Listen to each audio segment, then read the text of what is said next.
निरंजन जी, ये रांची सीट में समीकरण की बात करें तो यहाँ कौन सा समीकरण काम करता है जो प्रत्याशी को जिताता है?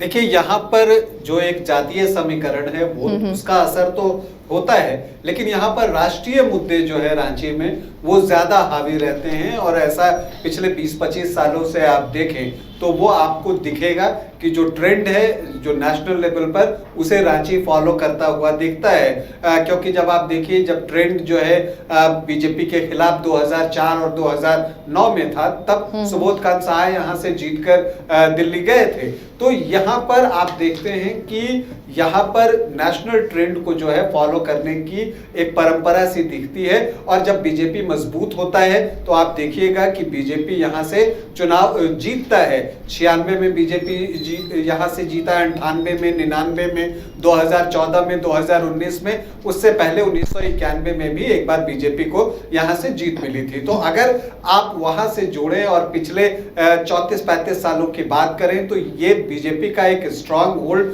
तो बन चुका है। अब अगर हम यहाँ पर देखें तो सुबोध कांत सहाय की भी अपनी एक पहचान है। 3 बार के यहाँ से सांसद हैं, 1 बार जनता दल के टिकट पर और 2 बार कांग्रेस के टिकट पर। 2004 और 2009 में उनकी इस क्षेत्र में एक अपनी पहचान है। और जब उन्हें टिकट से वंचित होना पड़ा तब उनकी बेटी यशस्वनी सहाय को टिकट मिला है।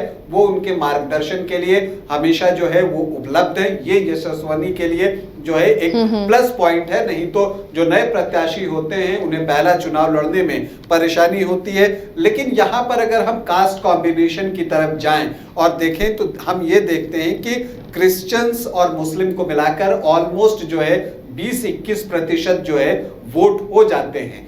अब अगर इसमें जो आदिवासी वोटर्स हैं यहाँ पर लगभग 29% के आसपास, वो कितने जो है कांग्रेस की तरफ जाते हैं उस पर बहुत कुछ निर्भर करेगा। क्योंकि यहाँ से जेएमएम चुनाव नहीं लड़ रहा, यहाँ से कांग्रेस चुनाव लड़ रही है। तो उसमें से जो आदिवासी वोटर्स हैं वो कितने जो है वो जाते हैं कांग्रेस की तरफ, उस पर बहुत कुछ निर्भर करेगा। नहीं तो अगर आप सीधे सीधे तीनों को जोड़ दें तो कांग्रेस आपको मजबूत स्थिति में दिखेगी। तो जो यहाँ पर कांग्रेस है उसकी कोशिश है कि जो शेड्यूल्ड ट्राइब्स वोटर्स हैं उनके वोटों को अपनी तरफ बड़े चंक में जो है वो अपनी तरफ करे। दूसरी तरफ जो बीजेपी है उसे जो यहाँ फॉरवर्ड कास्ट के वोट है उन पर भरोसा है। ओबीसी वोटर्स पर जो है उन्हें भरोसा है। जो वैश्य वोटर्स जो रांची में हैं वो बीजेपी को वोट करते हैं, वो उनके ट्रेडिशनल वोटर्स हैं।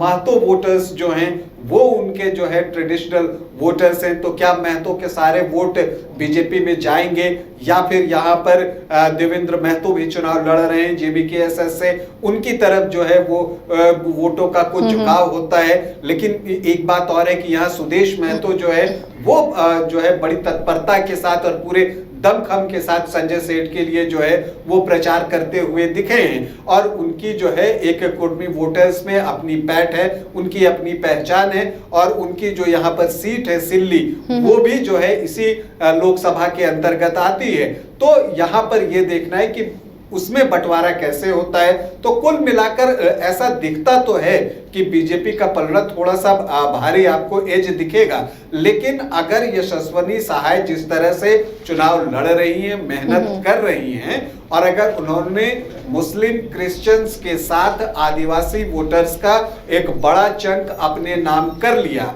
और चूंकि यशस्वनी भी फॉरवर्ड कास्ट से कायस्थ हैं, अगर वो वहां पर फॉरवर्ड कास्ट के वोटों में कुछ सेंधमारी कर जाती हैं तब फिर जो है मुकाबला बराबरी का हो जाएगा। कमाल करते हो जी, बच्चे घूमने की इतनी जिद कर रहे हैं और तुम हो कि तुम्हें फुर्सत ही नहीं मिल रही। अब इतनी गर्मी में जाए तो जाए कहाँ? इस गर्मी में मस्ती और फन का आ गया है परफेक्ट डेस्टिनेशन, वाइल्ड वादी। जहाँ है water park, bird park, flower park, trampoline park, amusement park, 250 feet लंबा, जिप लाइन और क्रिकेट स्टिमुलेशन का खूबसूरत नजारा। वाइल्ड वादी, 10 माइल चौक, रांची। वाइल्ड वादी यानी अनलिमिटेड फन और अनलिमिटेड मस्ती।